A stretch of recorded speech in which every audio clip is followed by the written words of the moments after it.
Oi, gente, tudo bem com vocês? Sejam bem-vindos ao canal da Rede Formar. Esse é o nosso podcast Profissão Auxiliar Veterinário. Nós ajudamos você a se tornar um profissional auxiliar veterinário reconhecido pelo CRMV.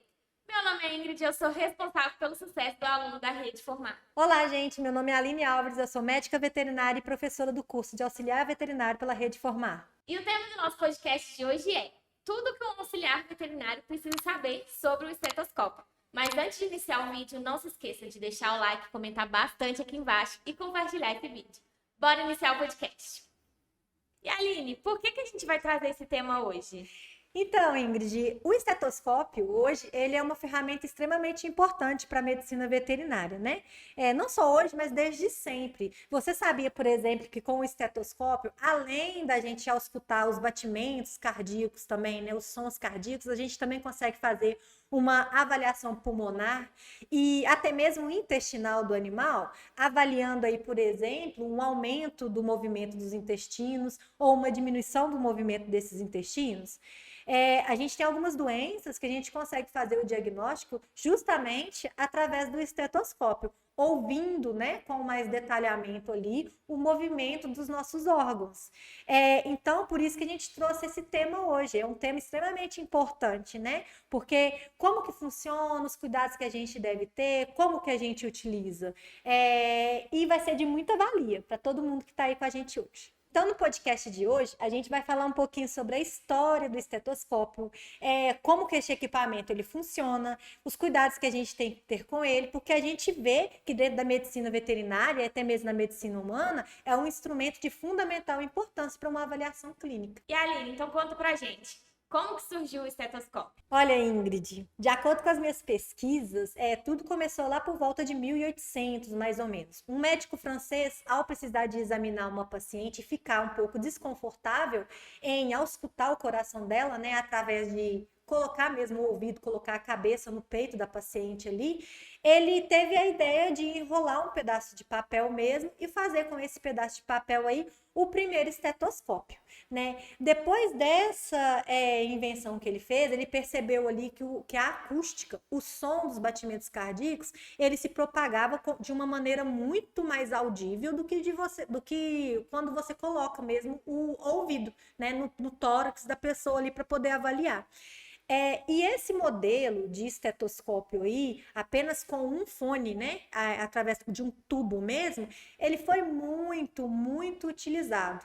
Até ele ser adaptado por um outro médico, agora em Nova York, onde esse médico ele desenvolveu aquele estetoscópio com 2 pontos de ausculta, né, com dois, para a gente auscultar nos 2 ouvidos.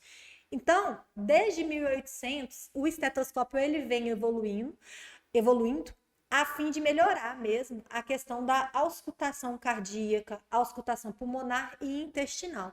Ele vem evoluindo ao longo dos anos aí e hoje a gente, graças a Deus, a gente tem uma diversidade de instrumentos desses e que são tão acessíveis economicamente e funcionais, né? Também que é importante. Não adianta a gente pensar, eu quero o melhor estetoscópio, mas eu não tenho condição de pagar. Mas também eu não posso pegar um estetoscópio de baixa qualidade, mas ele não me atender, né, para as minhas funções médicas, as minhas funções auxiliares. Então, eu preciso de ter um equipamento de qualidade. E hoje a gente tem mesmo tanto equipamentos com custo-benefício, um custo-benefício muito bom, né? Porque ele tem um custo mais baixo, como também aqueles equipamentos que são pontas de linha, né? 8, 9 mil reais no estetoscópio, por exemplo. E Aline, assim, falando de pet, né? É fácil utilizar o estetoscópio? Então, o esteto, ele é uma maneira até muito confortável de a gente estabelecer com o nosso paciente ali um ponto de confiança. Ele permite a gente tocar no animal sem necessariamente tocar de forma direta. Então, eu vou pegar o equipamento e auscultar aquele paciente. Ele se sente mais confortável, se sente mais confiante com a sua manipulação e ele fornece até uma abertura maior para você poder trabalhar com aquele animal ali de uma forma mais segura, tanto para o animal quanto também para você. E Aline, eu tô vendo que você trouxe o seu estetoscópio, né? Você consegue mostrar para nossa audiência a estrutura dele? Consigo sim. Esse estetoscópio, na verdade, é da minha a aluna Larissa, que eu peguei emprestado com ela, porque o meu estetoscópio ficou na clínica, tá, gente? Mas aí eu peguei o estetoscópio com a Larissa. Esse equipamento, ele basicamente ele é bem simples. Ele dispõe dessa estruturinha aqui, que a gente chama de diafragma. Alguns estetoscópios, como esses que eu sempre recomendo os alunos a comprarem, ele vem com 2 modelos de ausculta. Então, eu tenho esse diafragma aqui maior, onde com esse aqui eu consigo auscultar um animalzinho de porte maior. Vamos pensar aí, por exemplo, em um labrador, um golden, né? Um Rottweiler, que é um animal de porte maior. Então, a gente utiliza este lado do diafragma, ou então eu posso também utilizar o lado menor do diafragma. Esse lado aqui, a gente costuma utilizar para animalzinho de pequeno porte. Vamos pensar em um pincher, em um Yorkshire Terrier, ou até mesmo um neonato, ou um filhotinho de porte menor. Então, eu utilizo este lado do diafragma aqui. Esse diafragma, ele é conectado aqui através de uma haste. Então, essa pequena região aqui, antes dos tubos de ausculta, né? Isso aqui é um tubo de ausculta. Então, essa pequena região aqui, a gente chama de haste. Ela faz a conexão do diafragma, tanto do lado de ausculta de porte maior, quanto do lado de ausculta de porte menor, com os demais tubos de ausculta, que são essas partes aqui mais maleáveis, né? Tem material que pode ser de borracha, tem outros que são plásticos. Depende do estetoscópio que a gente tem. Então, a gente tem um tubo específico, ele é unitário, né? Ele é único, desculpa. Depois desse tubo, a gente vê uma bifurcação. Nessa bifurcação aqui, eu tenho esse tubo de ausculta direcionando o som tanto para um lado quanto para o outro do ouvido também. Essa parte aqui, ela já tem um nome diferente, são os tubos auriculares mesmo. Esses tubos auriculares, eles são conectados com essa haste.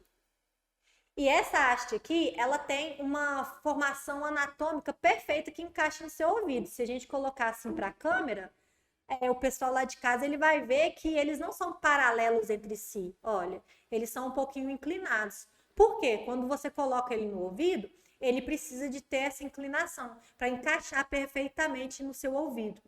O que encaixa dentro do ouvido é essa partezinha aqui de borracha, que é a oliva. A gente chama isso daqui de olivas, né? Quando a gente compra o estetoscópio, a gente tem pares de olivas extras, por exemplo, né? Que a gente vai descartando. Ela é removível, ó. Então, a gente consegue aqui descartar ou então higienizar essa oliva, né? Igual eu brinquei com você. Esse estetoscópio aqui não é meu, esse estetoscópio é da Larissa. Eu peguei com ela porque o meu ficou na clínica e te falar que o dela também tá muito mais bonitinho que o meu, né? Porque o meu tá todo estragado, assim, ele tá rabiscado. Então, eu preferi trazer o dela. E assim, para eu colocar esse estetoscópio no ouvido, é importante o quê? A gente lembrar de desinfetar a parte. Não que o ouvidinho da Larissa esteja sujo, mas a microbiota do ouvido da Larissa é completamente diferente da microbiota do meu ouvido. Então, o estetoscópio, ele é um instrumento de uso pessoal. Se eu for pegar algum outro estetoscópio, seja na clínica que eu trabalho ou em qualquer outro lugar, é importante que eu faça a desinfecção dessas estruturas. Senão eu posso levar contaminações para o meu ouvido, né? Que a gente vai falar um pouquinho mais à frente. Então, de forma resumida, o estetoscópio ele possui o diafragma. Esse diafragma possui um lado onde eu posso auscultar um paciente de porte maior e um lado onde eu posso fazer a ausculta de um paciente de lado menor. A haste, que eu direciono mesmo o som para a parte maior ou então para a parte menor, porque se essa está aberta, a parte maior está fechada. Se a parte maior está aberta, a parte menor precisa de estar fechada. Então, a haste ela tem como objetivo direcionar mesmo esse som. Ela está conectada no tubo. Esse tubo, ele divide. E nessa divisão aqui, a gente tem os tubos auriculares, as hastes e as olivas.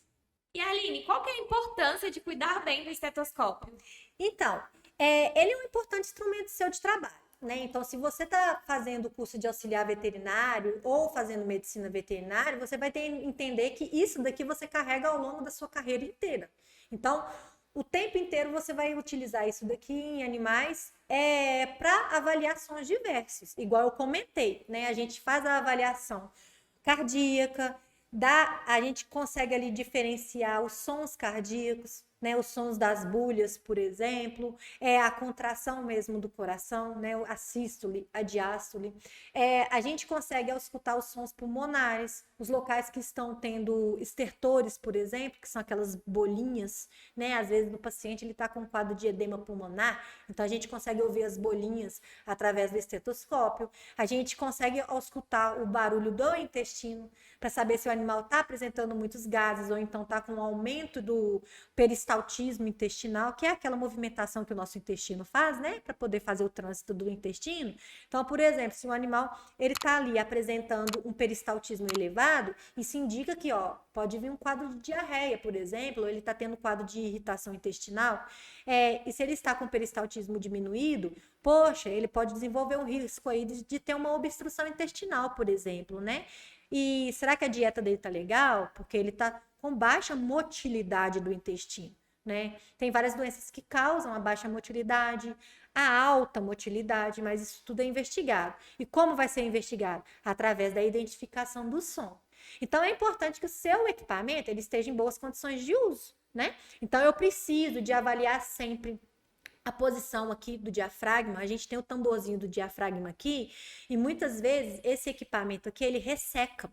Então a gente tem que sempre que avaliar para ver se não tem rachaduras, se ele está em bom estado. Tem alguns estetoscópios que a gente compra que ele já vem até com essa áreazinha aqui de reserva para a gente poder fazer a troca quando ela estraga.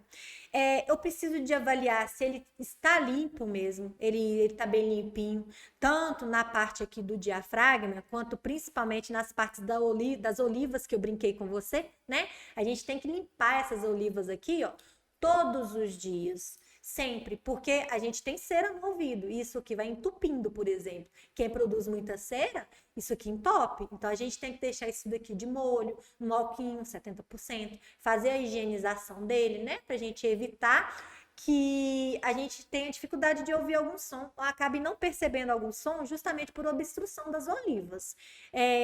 Outro ponto importante também que eu considero é a forma como você carrega o seu estetoscópio. É importante que a gente não dobre ele demais. Então eu vejo muito aluno meu, por exemplo, pegando o estetoscópio e fazendo isso com ele. Isso danifica os tubos. Então, não se pode fazer isso. O ideal sempre é pegar o estetoscópio, Ingrid, e colocar ele assim, ó, bonitinho. Às vezes a gente vê as pessoas fazendo assim, aí sempre tem um aluno meu ou outro que brinca e fala assim, cantando vantagem porque tá com o estetoscópio aqui, mas não é. É uma forma de prevenir desgaste precoce, né? É uma forma de evitar dano a esses tubos aqui. E deixar esse equipamento no sol também. É muito importante. Às vezes os meninos vão para as visitas técnicas e eu vejo que eles deixam o estetoscópio deles ali em cima em cima de alguma mesa, alguma coisa, tomando incidência solar ali, né? Da luz solar. E isso resseca os tubos. Isso a gente está no abrigo, mas quando você está dentro de uma clínica, você também tem muita área que bate sol, então você tem que tomar cuidado onde deixa seu esteto, né? Então, cuidado com a manutenção, limpeza é fundamental para fazer esse equipamento durar. Igual eu brinquei com você no início, né, do nosso podcast, o meu estetoscópio tá horrível, tá todo rabiscado e tudo, eu preferi trazer o da Larissa. Mas é porque eu uso ele já tem muito tempo. Então, esse estetoscópio meu, para você ter ideia, eu tenho ele desde 2015, esse estetoscópio. Então, ele dura muito tempo, né? Agora eu vou trocar ele, tadinho, porque ele já tá na época de aposentar mesmo. Mas ele tá ótimo para ouvir ainda, né? Tanto que eu vou doar ele para alguém que queira. Mas se você cuida direitinho do seu equipamento, você vai ter ele aí por longos períodos, né? Então a gente precisa de ter esse cuidado, avaliar as estruturas para ver se elas estão em boas condições. Caso não estejam, tem estetoscópio que vem com as substituições ali para a gente fazer, e também evitar de deixar esse equipamento no sol, porque diminui muito a durabilidade de um estetoscópio, resseca muito esses tubos, e aí a gente não consegue utilizar. Aline, agora para finalizar, Faz um resumo do nosso podcast de hoje para nossa audiência. Então, gente, o estetoscópio, ele tá caminhando com a gente aí desde 1820. De 1820 para cá, ele teve muitas evoluções. Ele ficou muito melhor para auscultar, né, os órgãos do animalzinho aí, dos órgãos dos seres humanos e facilitar essa questão dos diagnósticos. Para ele ser um instrumento de grande utilidade na nossa avaliação clínica e acompanhamento desse paciente, é fundamental que você saiba utilizar ele da forma adequada e entenda que tem que preservar o equipamento. Então, evite deixar eles à luz do sol para poder ressecar. Limpe ele diariamente após os seus usos, né? E outra coisa que eu esqueci de falar com vocês, gente, que agora que me veio na cabeça aqui, é uma dica muito importante. Sempre após avaliar um animal, você tem que fazer a utilização você tem que utilizar o álcool 70% nessa região aqui, que é a região que encosta no paciente, tá? Eu vejo muita gente fazendo a utilização desse esteto sem higienizar o equipamento, passando de um paciente para o outro. E isso pode transmitir infecções também. Então, você auxiliar, você que é veterinário, que está assistindo a gente, tenha cuidado com isso, porque o risco de infecção cruzada é muito grande através dos nossos equipamentos de trabalho, tá? Cuidado com ele, cuide dele direitinho, porque ele te ajuda muito aí no seu dia a dia, tá bom? Então é isso, gente. Espero que vocês tenham gostado. A gente fez um resuminho aí para vocês. Aguardo vocês até o próximo podcast. Abraços! Então, esse foi o nosso podcast de hoje, gente. Não se esqueça de deixar o like, comentar bastante aqui embaixo e compartilhar esse vídeo. Até o próximo podcast.